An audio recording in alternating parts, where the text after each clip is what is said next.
Hello, my lovely people. Good morning, good afternoon, good evening, good night, depending on your time zone or anytime you are coming across this platform, Linda's TV show. If it is your first time and you like what we do here, kindly subscribe, put on your notification bell to all notification. In that way, you'll be able to know when we upload a new video.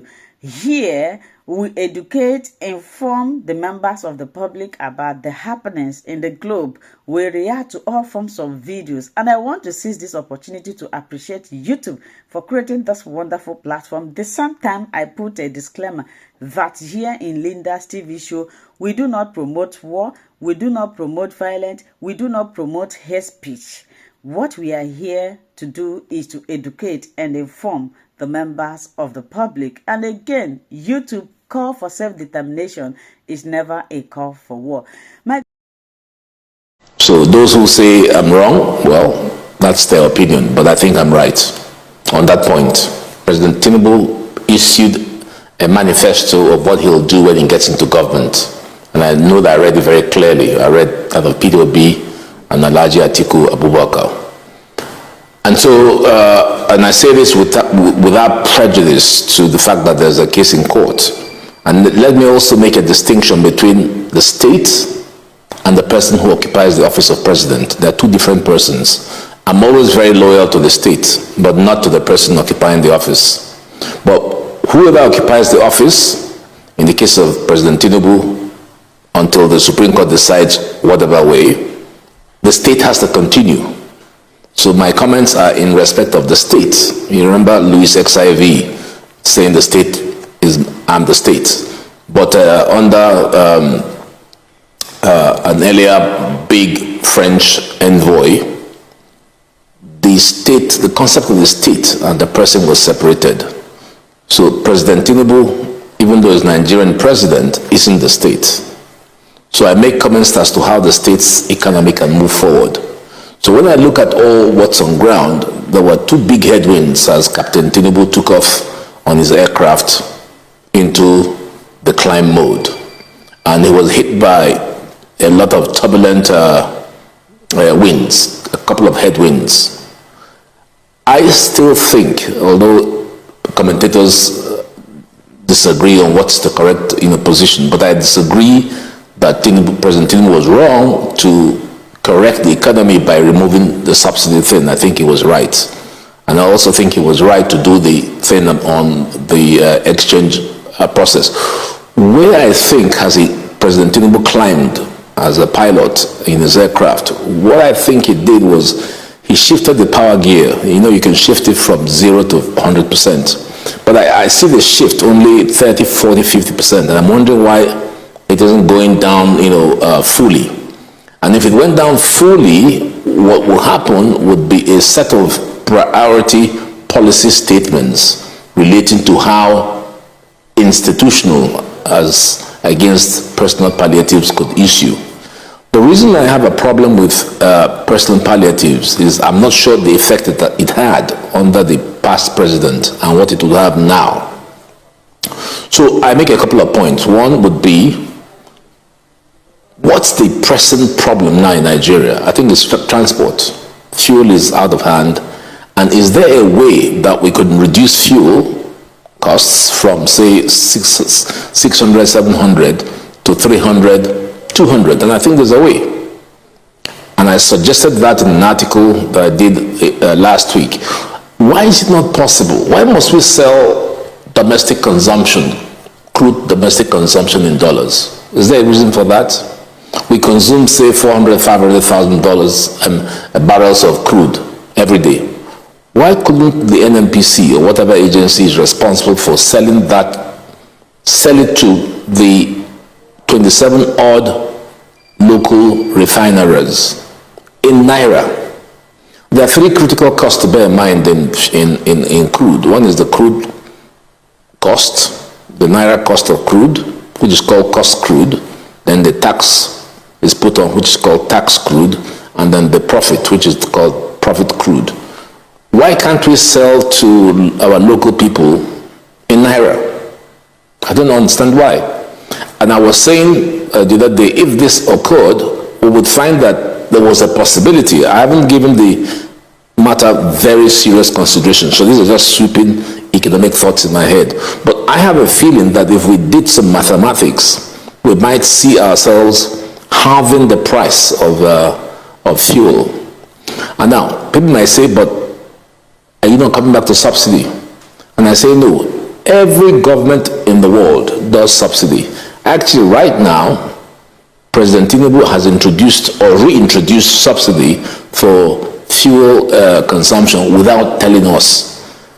It's clear that if we applied international prices to fuel, it should be doing 1,000, 1,100, but it's only at 600 to 700. So let's stop all the hypocrisy. Let's encourage local production. Let's sell the refineries, the 4 refineries. Let's allow the indigenous owners of modular refineries to come on board. The other day they were on television saying that they can produce between 50 and 100,000. So if we collect and mop up all this, I think it'll be possible to reduce the cost of crude. The difference between the subsidizing crude and PMS is that the thievery might stop. In the case of PMS, it was to a bunch of people. But in this case, for crude, the subsidy would go to those who are refining crude locally. Right. Well, I feel very strongly that would be of... Yeah, your advice is a good one, and I think that it's got considerable merit, but there is no saying, I mean, Tinubu's government has only been around for 5 months. I mean, there's no saying, although I understand what you mean, the moment you've got to strike whilst the iron is hot, and the iron is pretty hot right now. Therefore, people need to feel that sense of, the government taking action. But I think the point that you made was that you were referring to institutional palliatives, this being one of them, but the other ones that you talked about was things like education, like deferring the payment of school fees and all the rest of them. And I wanted you to get into a little bit of that and explain it briefly. Right, sure. So I prefer institutional palliatives. This is not to say that personal palliatives don't work, but I don't believe that they are really targeting those designed to get them. So institutional palliative is like quantitative easing.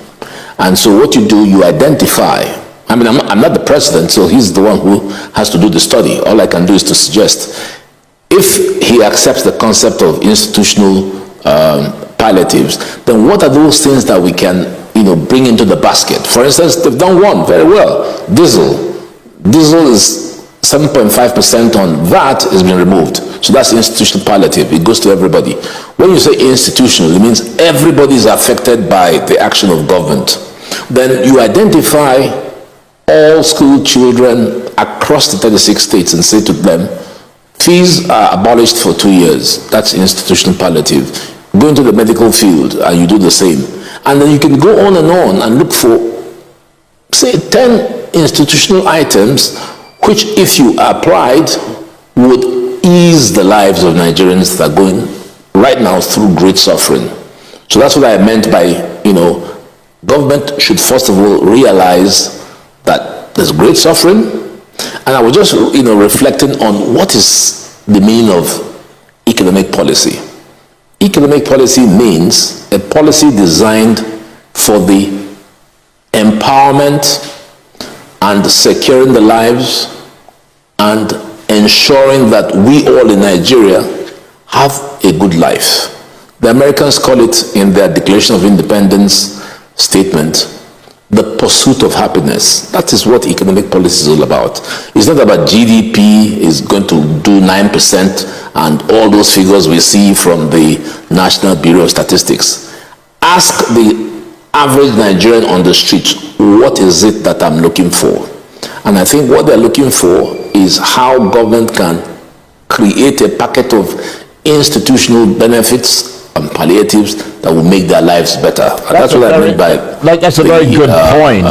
I mean, I didn't realize that you have such good economic experience. I would have been having you on the show talking about economy all the time. But since we've got into the area of economic policy, let's talk about Nigeria's revenue profile, because all these things have to a lesser or greater extent, be funded. I mean, this country seems to be technically insolvent, although some would argue that there's no clarity on that. Nevertheless, are you satisfied with the government's public sector borrowing and how it's planning to pay down Nigeria's debt? No, because you don't owe. If you say you're owing money, that means that you really can't pay. It's the case that Nigeria cannot manage its debt profile. So the starting point is to come up with some statistical scales. So I would do a PSBR, public sector borrowing requirement. Exactly how much do we need to borrow? We need to be sure about that. What are we borrowing for? We need to be sure about that. If I were anywhere near government and advising, I would say the first thing to do is to say, can we sustain our debt profile? We can't, it's too high. Then the second thing to say is, do we have the revenues to deal with this? Unfortunately, everyone, including President Tinubu's appointment of the tax reform committee, focuses on only one aspect of Section 162 public revenue profile. Section 162 of the Constitution provides two types of public revenue. One is tax, which is going very well, FIRS, petroleum profit tax, company, personal income tax, all of that. Nobody has ever thought about non-tax revenue. Now, non-tax revenue, I've done a study. I submitted a study to the last Minister of Finance, and I was happy that as a result of my letter, she publicly admitted that the government had 33 trillion naira in what is called MOFI. MOFI is the Ministry of Finance Incorporated. This keeps all Nigeria's assets.